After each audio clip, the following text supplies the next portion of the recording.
I didn't like that. And so I thought, well, I want the van life now, but I can't quit my job now. I definitely don't have enough passive income for that.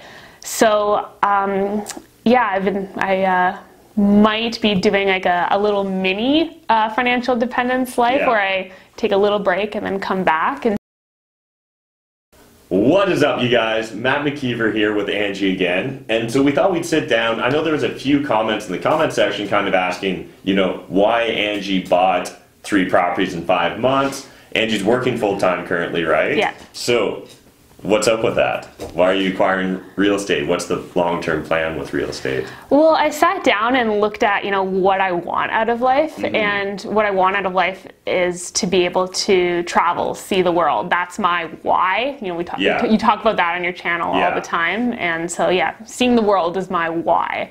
And I thought about it, and you know, at my current job, I get 3 weeks of vacation every year. And I'm thinking like, okay, so 3 weeks of the year, I was like, there's a lot of countries. I don't think I'm going to be able to hit all of them up.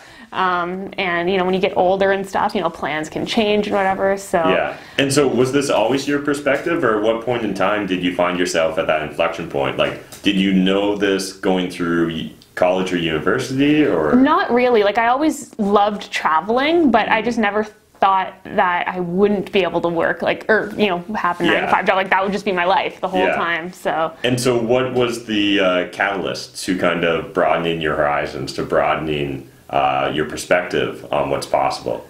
I don't really know if there was like one, you know, set point. I don't know, but everything kind of just like came together. Yeah, I don't know. Yeah. Okay, so you're building up real estate. I'm assuming the plan, the idea is to create enough passive income that you don't necessarily need a 9-to-5. Yep. That's a good assumption. Okay. Yeah. That's an assumption I can make with a lot of my YouTube audience. So, so then what does that version of traveling look like for you? That version of traveling would be me being able to just pack up and go whenever I want. And I can leave for a couple weeks, I could leave for a couple months, and just know that, you know, I'm not paying anything to live, and because I would possibly be in a van traveling. And can we explore that maybe a little bit further? So when Angie's talking about traveling, you're not talking about just spending all-inclusive trips to Cuba nonstop and just drinking your face off? No. I mean, maybe for a week that'd be fun, but no, not for months on end. No, I am very frugal, so I don't think that's ever going to really leave.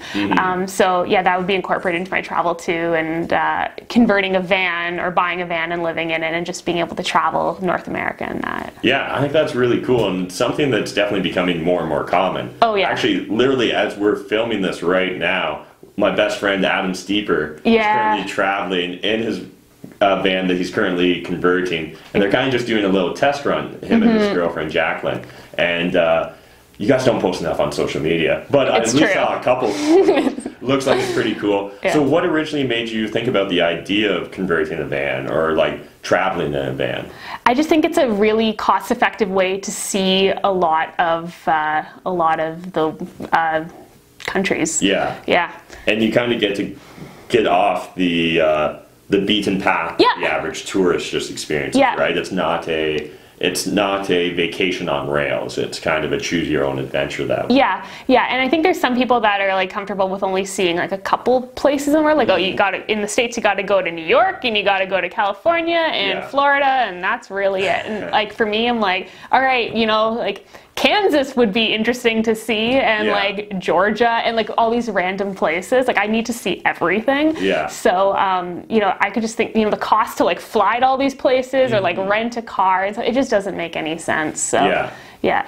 That's awesome. And then also a lot of those times, like my dog couldn't come with me, and so he's my buddy. As we're shooting this right now, Rollo's just chilling on the floor with us. So traveling in a van with a dog, that's going to be interesting. Oh, he's a great traveler. He loves it. Yeah, because he's a big dog. Yeah, no, he's going to be good. Awesome. So what so you're building up the real estate so that maybe you can go traveling in a van, spend some time. So essentially, does that look like you're going to have to wait 5 or 10 years of delayed gratification in order to experience that? Or? Yeah. Well, when I first discovered the concept of van life, I thought that, all right, so I'm going to grind for 5 or 10 years, and then eventually I'm going to be able to buy a van and convert it and then travel.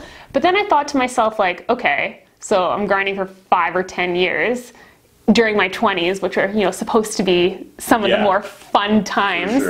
And I didn't like that. And so I thought, well, I want the van life now, but I can't quit my job now. I definitely don't have enough passive income for that. So I might be doing like a little mini financial dependence life where I take a little break and then come back. And so to be able to do a little van life trip, get it out of my system and get back to work and then just like keep on grinding. Yeah, I think it's something we're going to see far more often in the early retirement community is this idea of mini retirements or like semi-retirement where you kind of get to play around, because at the end of the day, I think when early retirement first came into kind of the world, or once financial independence, retired early, kind of found its initial audience, it was very focused on it's binary. You're either working or you're retired, and there's nowhere in between. Where I think now we're starting to really understand, people are finding it's a giant spectrum of opportunities available, right? Yeah. And I think it's just fantastic, the idea of getting to test your retirement. Yeah. Because I think a lot of people will find that whatever they've decided is their why that they put on pedestal, they'll probably find out that it's not exactly that version that's going to make them happy. It's going to be some combination of multiple options. So and I don't want to just be fully focused on the future, and so, you know, sacrificing the next 5 or 10 years to be able to get to this future, whereas, you know, something could happen before that. Plans could change. You know, I would, you know, maybe like, you know, 30, 35, and like, you know, my plans could change completely then. So and I have passions now that I still want to be able to do and not have to wait. So there's a little bit of focus on the present still, which I think is important. Yeah. And so if you don't mind maybe getting a little bit more specific into what this mini retirement was, one thing I found interesting, we were chatting, and so my first question was, well, are you going to buy a Sprinter van? And like, is that going to be part of your mini retirement? And you were kind of mentioning. So when I first discovered van life, it's all about the Sprinters, and they look awesome. Instagram is flooded with them. It's super cool. So that's when I thought to myself, like, oh, well, Sprinter vans are like 15, 20 grand, and then you have to put in more money to convert. So I was like, well, that means I can't do it for another, 10 years or so. And then I was like, oh, wait a minute. What if if I'm taking like a mini retirement for a couple months, why don't I just buy a Dodge Caravan for 5 grand, throw a mattress in the back, throw a cooler and a portable air conditioner and a battery, and travel around, and then sell all that stuff when I get back. Yeah, I think it's actually amazing, because at the end of the day, your out-of-pocket costs are going to be almost nil. Right? Other than obviously fuel and a little wear and tear. And I even thought about, like, okay, well, my apartment's going to sit empty for 3 months. So I was like, okay, well, what about I move out of my apartment during that time, throw all my stuff in like one of my garages at my properties, and then when I get back, move into one of my properties too. So there's no living costs for those 3 months. So I might be doing that as well. Yeah, I think it's fantastic, because I love the efficient use of resources. And if you're going to travel for 3 months and you leave your apartment or your house empty, why not have that essentially pay for that travel? And I don't want to do Airbnb and whatever. And just kind of have a very seamless, easy approach. I think that's awesome. So anything else that you want to talk about, the future plans? Or I guess, so originally, like, have you figured out what your FIRE number is? No, or is not that at still, all. That's I'm just so far away from that I haven't really thought about that. But I do know that I don't want to be financially independent and have to live super frugally. I would like to, be able to, go out for dinner, not even think about the cost and stuff.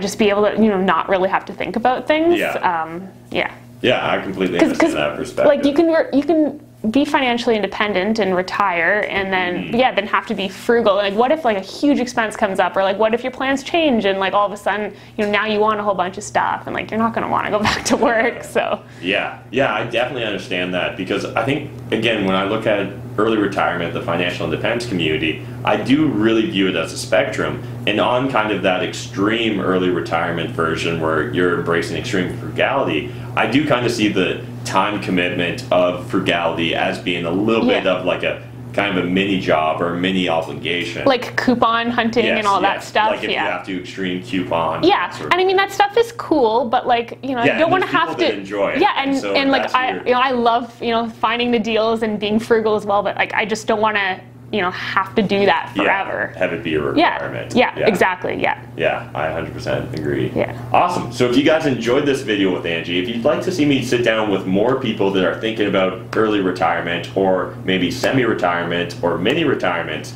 let me know in that comment section down below. If you got questions for Angie's personal mini retirement, jump in the comment section down below. Otherwise, smash that like button, hit the subscribe button, and until next time, remember, making money is a team sport. There's more than enough money in this world for us to all make it, but you're not saving it. I mean, like, what's the point, guys? Thanks. Bye.